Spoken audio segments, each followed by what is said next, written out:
Well, I'll jump right in there, Ian, and if you have anything to add, please feel free. So I think especially nowadays, where obviously we have a lot of inflation and banks are sometimes taking huge amounts of money for any sort of transfer, I think like having something tangible that you actually have in your hand and could take with you is getting more and more a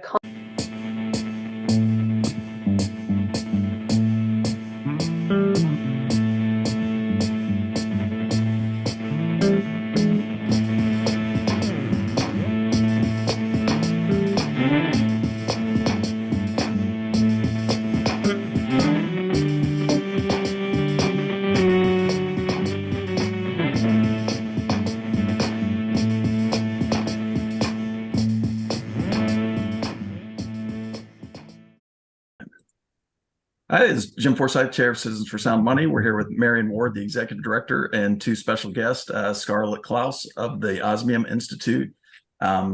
She is the Vice Director of the Osmium Institute and also founded Oslery.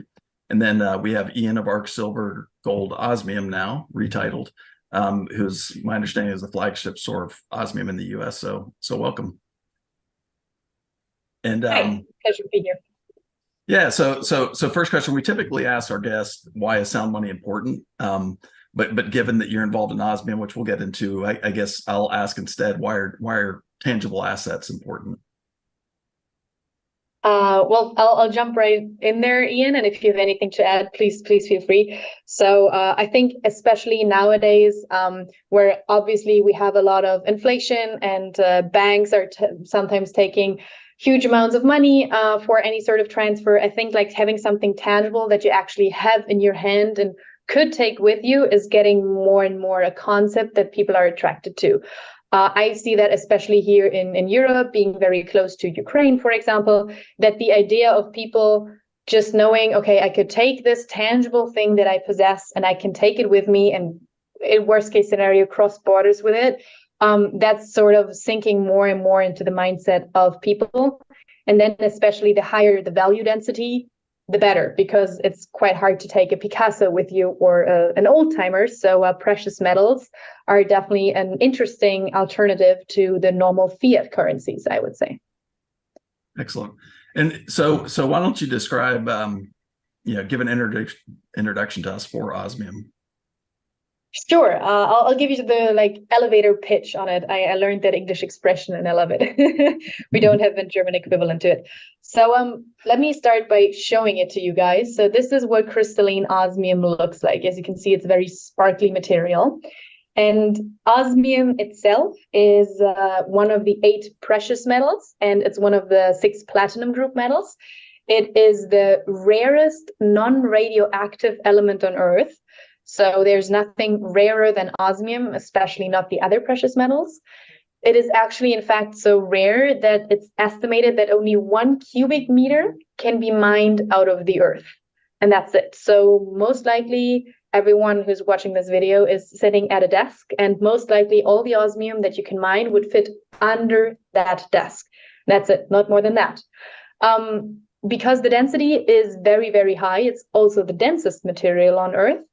That still would be 22,000 kilograms.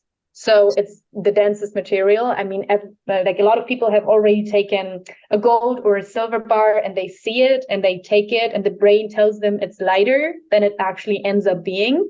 With osmium, you have the same effect, just even more because it is so dense and so heavy. So the material itself is already super interesting because it has the highest density, the highest abrasion resistance. It shields against gamma radiation. It's a superconductor at lower temperatures, so you could use it for so many things. However, it's too rare for a large industrial application. So you could build, like, I don't know, talking about the compression modulus, you could build half a submarine of it, and that would be it. So there is no real industrial use for it. And in the raw form, so-called osmium sponge, it's also harmful to health. If you breathe it in, it forms osmium tetroxide. That is a harmful oxide, and it will harm your lungs.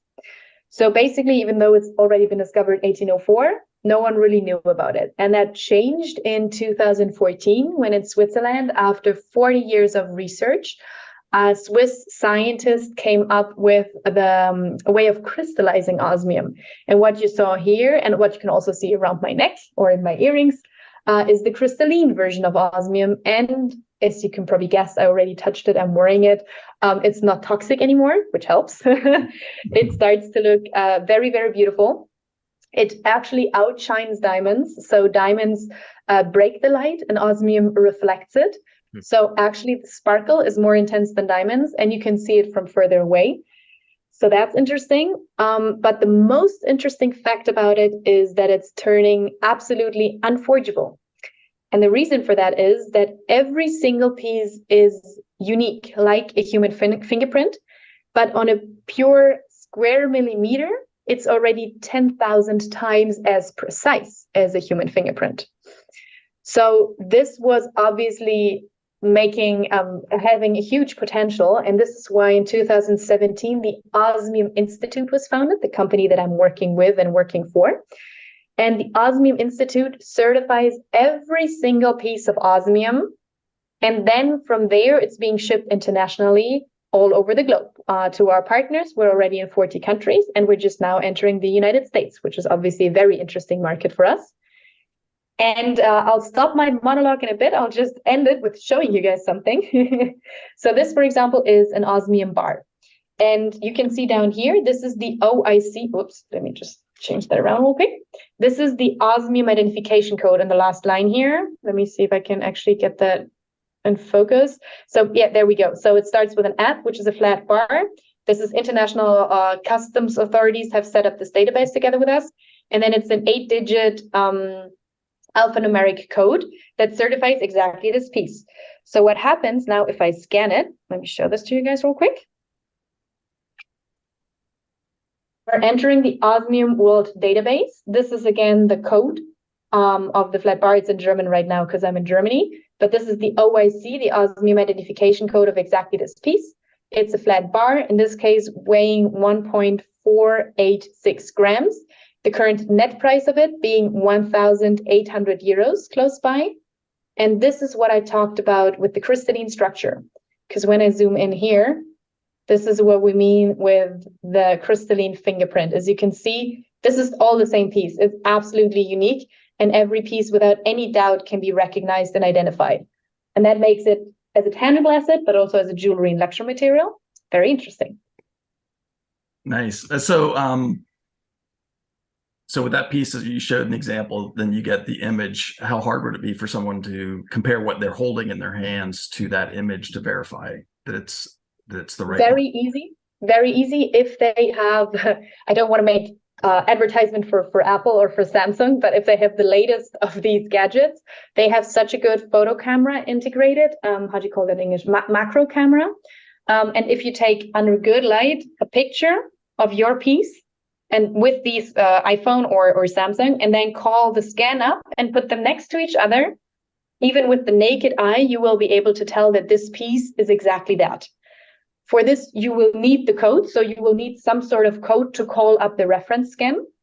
If you don't have a code anymore, you can bring it into an Osmium Institute, and we will still find out because we have microscopes that we're checking it with, and then we can throw it with an algorithm like through the database. Oh, nice. But as a private individual with a photo and with a good camera, you can, without any doubt, say, this is the exact piece that I'm looking for.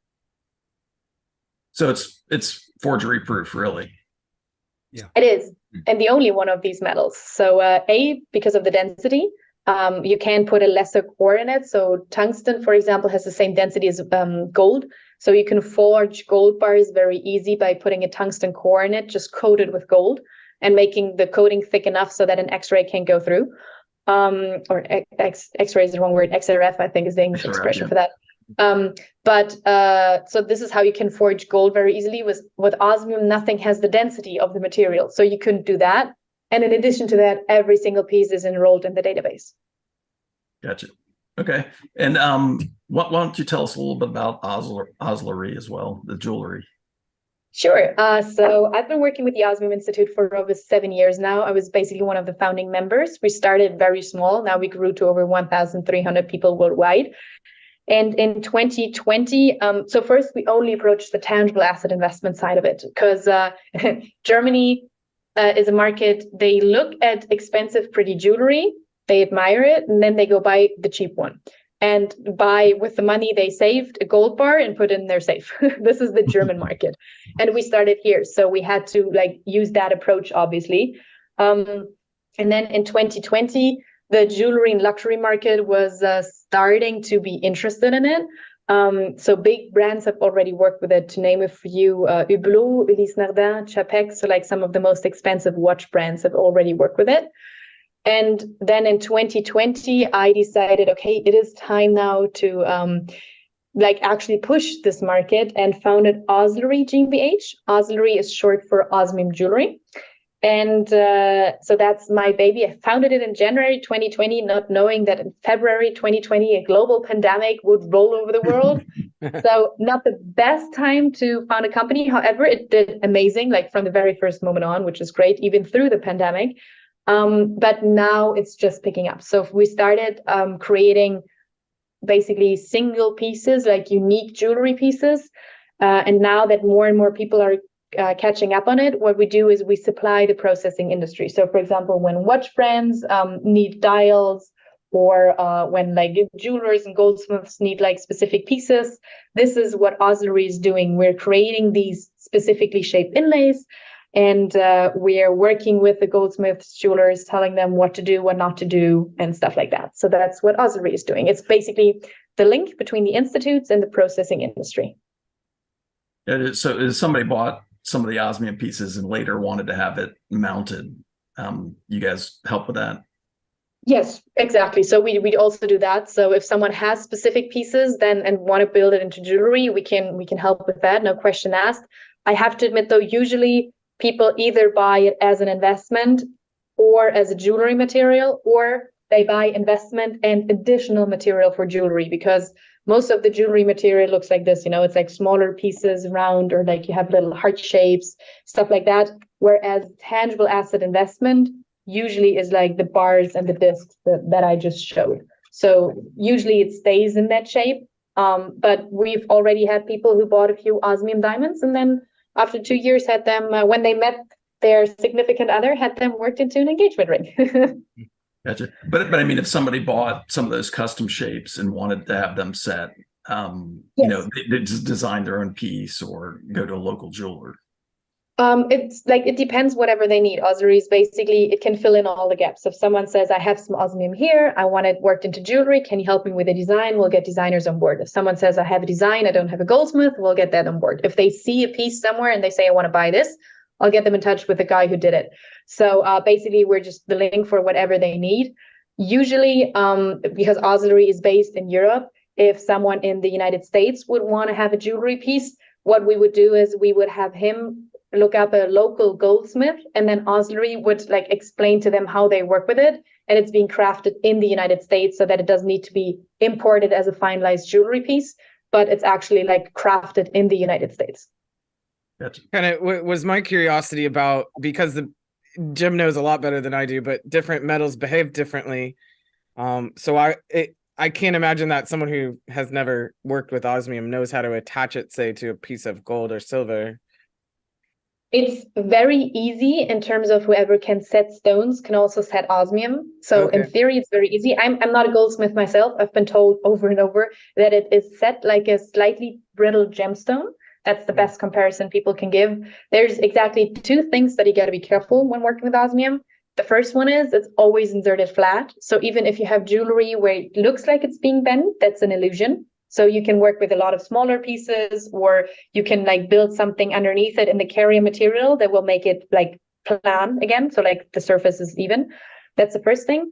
And the second thing is if you are heating it up while processing it over 500 degrees, you will want to do it under a fume head, because then it actually can form osmium tetroxide again in very, very small amounts. But those are the 2 things that are important.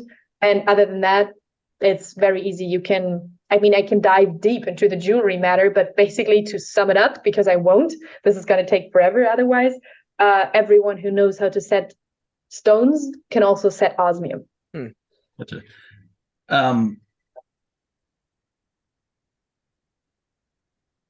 Sorry, you're gonna have to edit this, Marian. I'm lost my train of thought. what was I going to say? So let's talk a bit about the market for osmium, the price setting mechanism. My understanding, there's no futures market. Is that correct? Yes, that is correct. So the price is coming once a day from Switzerland, and it's a pure production-based price. So there's about 40 different factors that are going into the price finding process. And then the price is coming from Switzerland, and it's distributed on financial websites, the osmium-price.com, so like different websites. And this is what the whole database is working with. So also when you scan these pieces and you could see the price earlier, this is what an equivalent piece would cost newly produced at exactly that day. That's how it works. So it's not a course, it's a price. Gotcha. And sorry.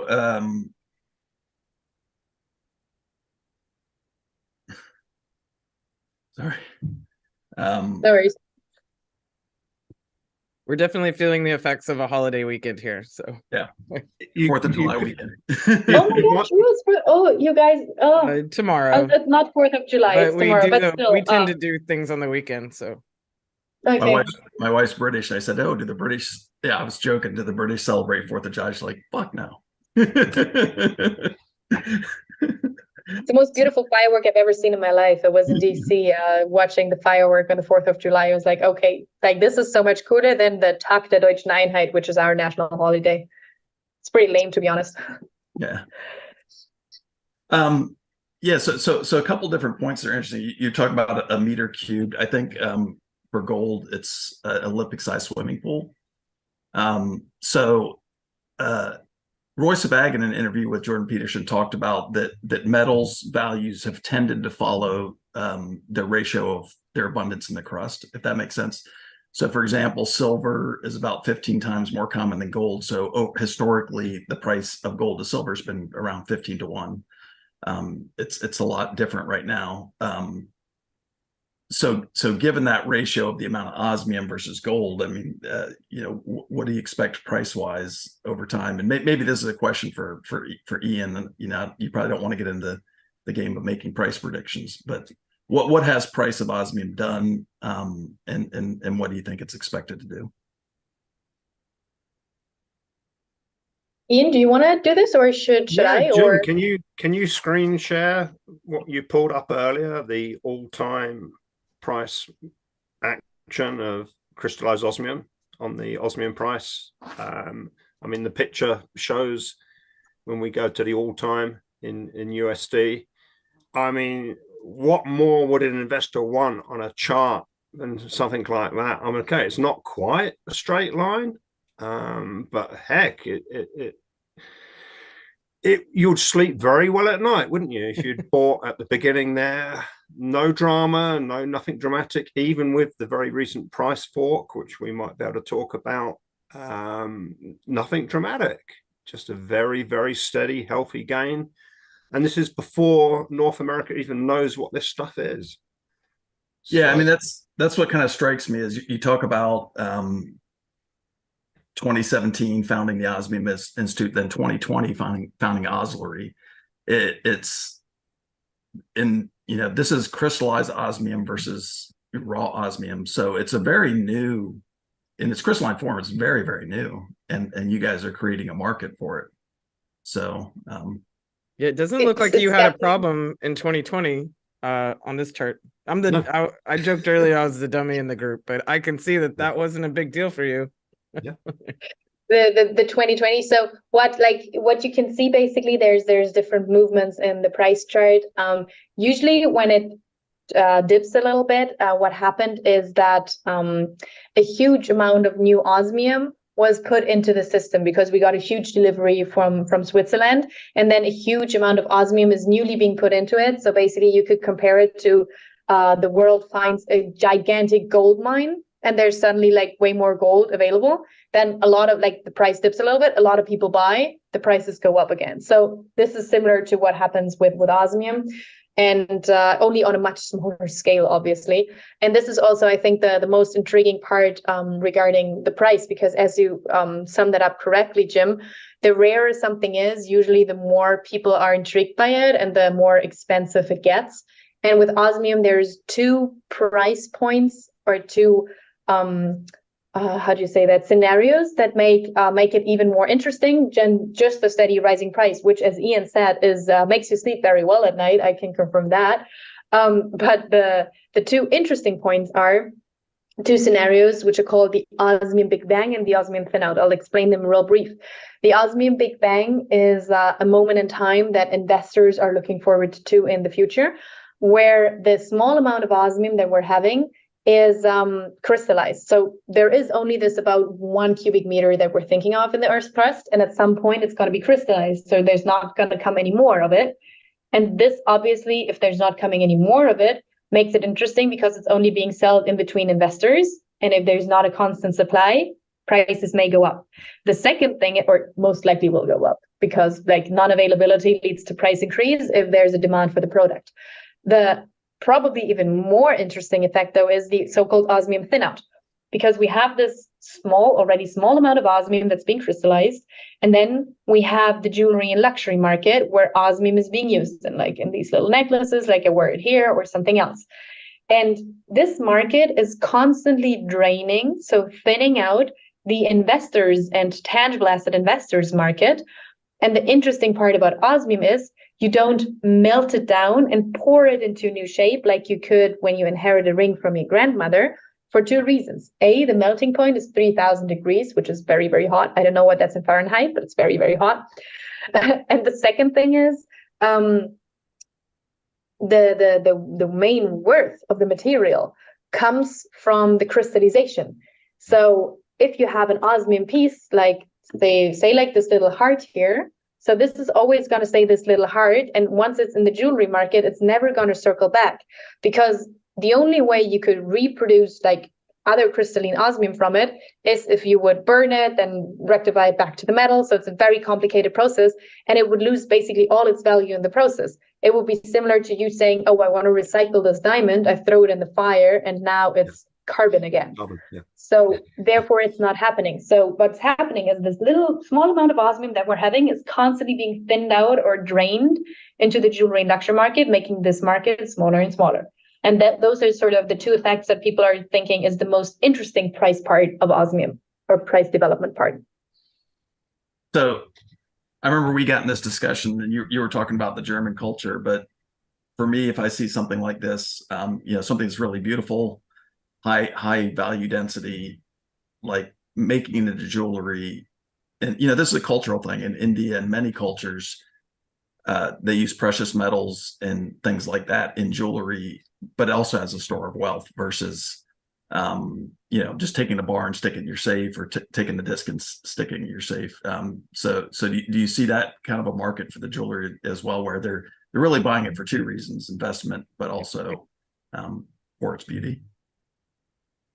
Yes, it's like you summed it up pretty well. The people who are going into osmium jewelry is twofold. One is like the one who says, we want to have something even more rare, something more beautiful, something more precious than a diamond, like the next cool thing. That's the first group. And they're growing bigger, by the way, because now of the artificial diamonds sort of making the market crush a little bit on the diamond side, osmium is becoming an interesting alternative for a few reasons. The other side is people who say, I actually want to have like the value of the material in like remaining, so intrinsic value. To give you an idea, osmium looks like a pavé. A pavé is a diamond carpet. It's a lot of teeny tiny diamonds that are being set, and it's a very expensive method of doing something. So if this was made out of diamonds, those would be like probably 100 of fractions of a carat. So someone put a lot of effort into setting it to create this surface. And the main price point for that is not the material, because it's only fractions of a carat. That's a few euros max. It's the work of setting it. Whereas with osmium, you can create a similar or even more sparkly surface, yet the worth is intrinsic in the material itself. Yeah. And that's what makes it so interesting, that it's not just jewelry, but it's also a tangible asset investment that goes hand in hand. Yeah, because a lot of gold jewelry, the relative premium is really, really high. But if you took a nice size piece of osmium, set it in jewelry, then that osmium is so valuable that then the net premium on the product, I think, would be relatively modest. Definitely, especially in other cultures, as you brought it up, we have a partner in India who's created jewelry pieces called the bullseye. And literally what you can do is you can stick a whole osmium disc, like one of these, in there, just carry it around and push it out with the mechanism again as soon as you want to have it back as a tangible asset investment. So it's definitely a cultural thing, what people prefer, the investment side, the jewelry side, or a combination. For example, I was in the United Arab Emirates just a few weeks ago, and they went nuts over it just for its beauty. They didn't really care about they cared about the rarity, but the unforgeability part was lesser important. Whereas this is the main thing that triggers the German market. But I think doesn't matter which country you're coming from, osmium will have something that intrigues you. I can ensure that. So since we're Citizens for Sound Money and we're interested in monetary aspects, you want to talk a little bit about the possibility of doing osmium on blockchain? Sure. So there is already one cryptocurrency that is an Ethereum-based token, and all the token holders in the world who are holding this token are getting a share of the osmium revenue every quarter of a year. So that's how this sort of token works. That's been set up by a partner of the German Osmium Institute.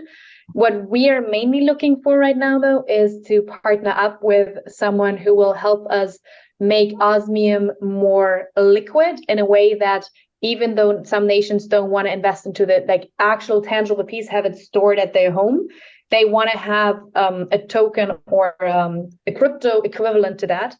And the most interesting or most significant part here is, compared to the gold market, which is oversold over 30 times already in paper gold and certificates. If everyone wanted to claim their gold, everyone would be in big trouble because it's impossible. With osmium, oh, there's a cat, sorry. With osmium, you have you can't have that because every single piece is listed in that database. And what we would look for in a partner is a partner who says, okay, I'm going to do this, but every token and every cryptocurrency is actually backed with a physical good and can be redeemed at any time. And this is what we're looking for. So if someone says, okay, I'm going to invest 500 euros into this, and then I want to have my osmium delivered for that, they actually get the osmium because this exact 500 euros are backed with physical pieces. And the good thing is osmium discs, bars, and squares. So these are discs and the bars, and then there's squares. Those are even smaller. Those are all sold for the grand price, meaning they can also be exchanged into each other. And this makes it possible to meet any denomination that people want to have. So even if the cryptocurrency holders would have a big piece like that, if they only want to claim a little bit of it, they could get that because we would just exchange it into a smaller denomination. That's such a hard word for Germans. Yeah, denomination. Thank you. So that's all thought through, and this is actually what we're looking for right now. And this has been requested by a lot of markets around the globe. So it doesn't matter where the first party is going to be that's going to set this solution up. It's going to be it's going to trigger sales all over the world for sure. Because as much as I'm a person who loves having more tangible stuff at home, not everyone does. So some people just prefer having, for example, a cryptocurrency, as long as they know it's actually backed with physical goods. And that's what we're looking for. Yeah. When we talk about asset-backed digital currencies, we always insist that they be redeemable because that's the bottom line of how you prove confidence. And if you see something that doesn't look right, you think they're fractionalizing, redemption is the way to kind of call BS on that. So, yeah. So why don't we turn to Ian real briefly, or you can introduce Ian. So Ian, my understanding, I'd love to. Runs the flagship store. Yeah. Yes. So I met Ian, actually myself. We ran into each other for the first time at the New Orleans conference not too long ago, financial conference. And he does a lot in silver and gold. So we introduced osmium to him. And I think he was loved it as much as we do from the very first moment on. I think he can give you a little history on that in a bit. And basically what we did is we partnered up with him and his wife Janine in Jackson Hole, Wyoming, because there he recently opened his store, which is now called Arc Silver Gold Osmium. And it's our flagship store in the United States. So it's our first shop presence in the United States. And even when more are going to open up, it's going to stay our flagship store. So we're super excited about this. And there's already a lot of ideas flying around, also bringing the most expensive new violin, which is set with over 300 pieces of osmium to Jackson, like introduce it in the area. So we're working on a lot of things. And yeah, so that's Ian, and he's running the shop. Well, thanks, Ian. Ian, anything you want to add? Oh, absolutely. Okay, so this may be a bit scattered. So let's go right back to initially you asked Scarlett about inflation, and obviously I think we should always state in any monetary interview that inflation is the abnormal increase in the money supply, and our governments are addicted to abnormally increasing the money supply. That's not going away. So that's a real key point. Back to osmium. It's such a fusion of so many things. It's fungible by weight, and money has to be fungible, true money, sound money. But the problem, as Scarlett touched on with gold, it can have tungsten put in. So you can get some very complex situations. We had that situation in China. Huge amount of gold wrapped tungsten was put up as security by a company, and they borrowed against it and then ran off with the currency and left the tungsten wrapped gold. So osmium, although it is fungible, each piece is unique. So it's that fusion.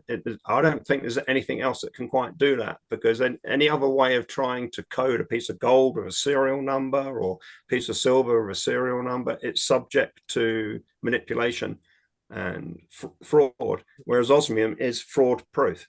Absolutely fraud proof.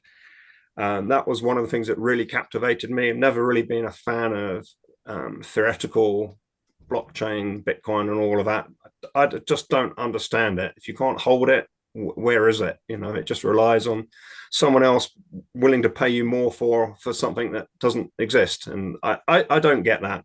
So when I saw this osmium stuff, yeah, I was hooked. It's just incredible. When you look into the jewelry uses of it, which Scarlett touched upon, that is going to actually suck up all of the physical osmium. It's going to get put into pieces where it's no longer going to be available. One thing Scarlett didn't mention was how it's cut. So it's cut by electrical discharge process. So it's cut atom by atom. So it can be cut to virtually any shape. So I don't think there's any other jewelry material that can be cut so accurately into so many shapes. So the market on the jewelry world, it's opening up new designs. Designers are taking hold of it, running with it. That's just going to be incredible. And as for a tangible store of wealth, I mean, you can hold just a few discs in your hand or purchase the average US house. So that makes it really convenient. I mean, people say silver is inconvenient because of its low value density, and gold is better to silver. Well, osmium trumps all of the precious metals.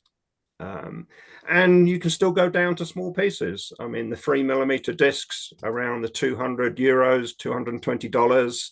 The small squares that Scarlett mentioned, sub $200.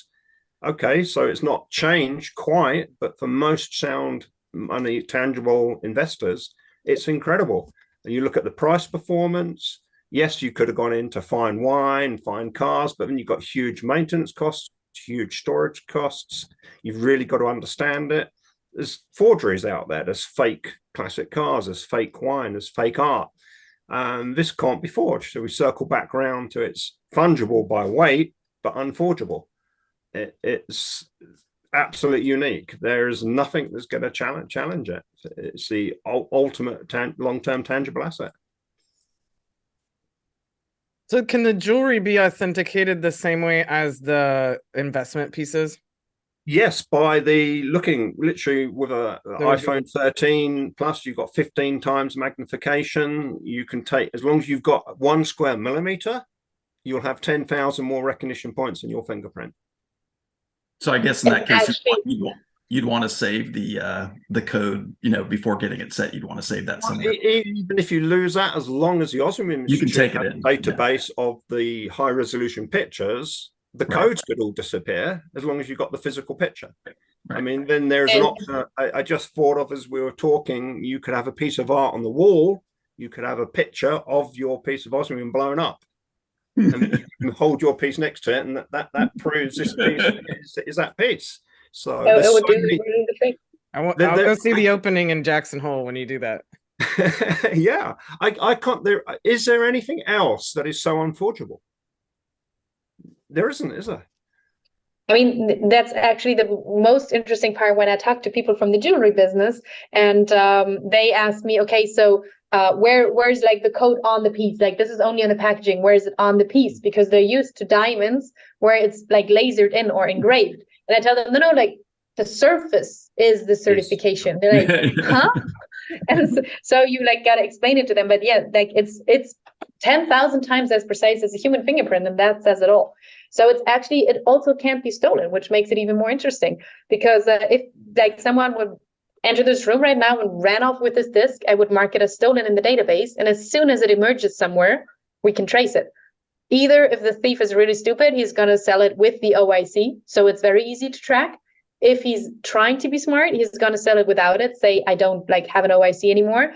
But people are not investing in Osmium without reading up on it first because they don't know it. So when they read up on it, they know every single piece has an OIC. They bring it in for identification to an institute, and there we go. We can identify it. So there has been one theft with Osmium, and a few other things have been stolen too.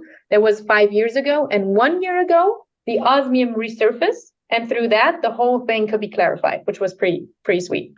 Clarified. Yeah, clarified or like identified. Like, yeah, they found the guys who did it. Yeah. So yes. All right. Well, I really appreciate your time. And unless Marian or someone have any other questions, we'll get some links in the comments to where people can find you. The Osmium Institute in Oslery, and Arc Silver Gold Osmium. So yeah, definitely thanks. Any final words from anyone? I'm Go sorry, ahead. go on. No, I'm just processing because there's nothing like it. I mean, these guys have had a couple other conversations with you, so I'm new to it, but I'm excited about what you're doing. I mean, it's intriguing because we are very strict on our definition of sound money, but something that's unforgeable and so trackable. I mean, it's such a cool product. So I go ahead with your closing statement, so Scarlett. It's been fun to talk to you.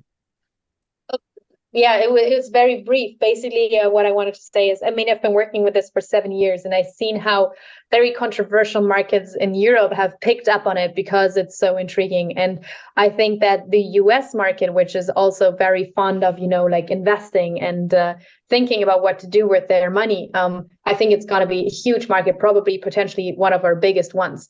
So I'm super excited to take that road and also see if we can make something with cryptocurrency in that regard. And I think we haven't even tapped the potential of it yet, which is what makes it so interesting to work with. And therefore, thank you very much, guys, for having the time and talking with me about it. It's appreciated. Thank you. And thanks for insisting that this not get fractionalized like the gold market has become. I think it's really important. Okay. Actually, that's an even better closing statement. We have the chance of setting up the only ethical precious metals market that there will ever be, and we're not going to blow it. So yeah. Excellent. All right. Thank you. Thanks.